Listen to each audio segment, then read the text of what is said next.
What is B2B? Maybe you're new to business, or maybe you've just heard this term thrown around but aren't quite clear on what it really means.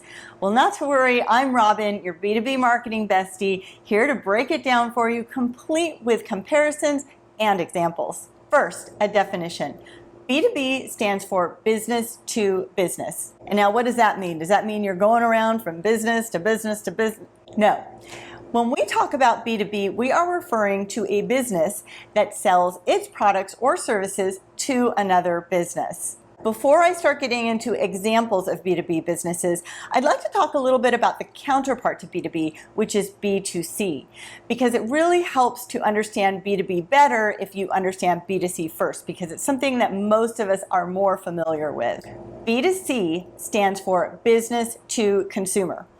And the consumer is someone just like you or me. So when we talk about business to consumer, we are talking about a business that sells its products to consumers. Most of the well-known companies that you have heard of are most likely going to be B2C. These are companies like Nike, Target, or Coca-Cola.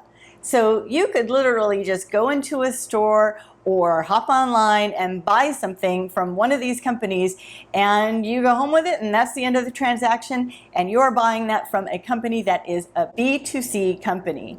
Most businesses are either B2C or B2B. There's another one that I'll get into a little bit at the end, but for the most part, you can say most businesses fall into one of those two categories. So they're either B2C or B2B. Back to B2B, which represents a huge percentage of the businesses that are operating today. All businesses, whether B2B or B2C, have to buy a lot of products and services just in order to run its business. So the businesses that sell those products or services to them are B2B businesses. Let's take Nike as an example. So Nike makes shoes, we all know that.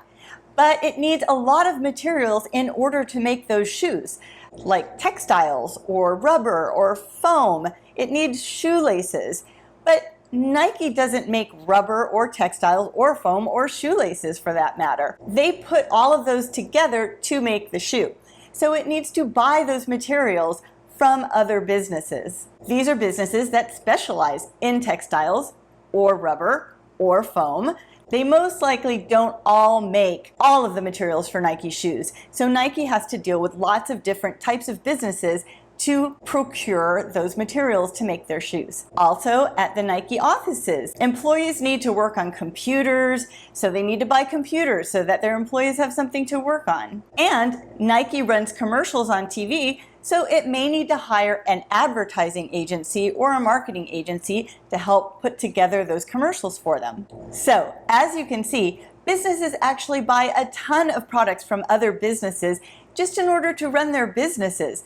And the businesses or the companies that sell them these products and services to operate are considered B2B companies. Now, some examples of B2B businesses, which you may or may not have heard of, but I'll go through a few. Maybe you've heard of them. Shopify is one example. Shopify is an e-commerce software that many businesses use to sell their products online. Deloitte is another example. Huge business, been around for a long time. They sell accounting services to other businesses. And another one could be Caterpillar.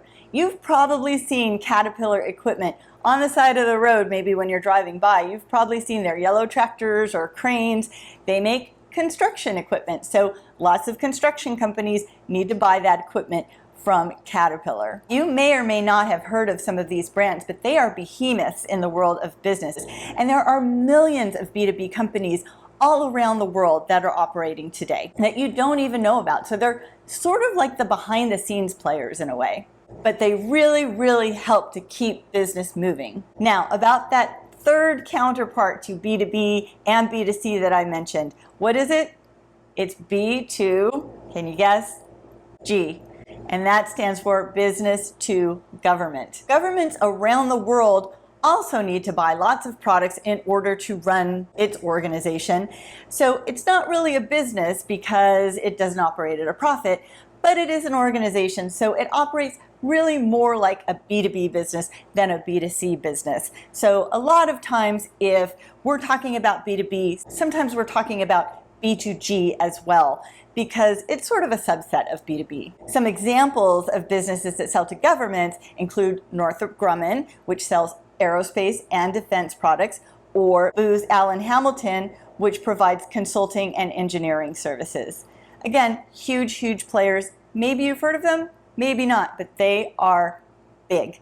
So there you have it, a full explanation of B2B, what it is, comparisons, and examples. I hope you found this video helpful, and if you did, please like and subscribe to my channel. And if there is something about B2B marketing that you would like to hear me cover, please let me know in the comments. I would love to hear it.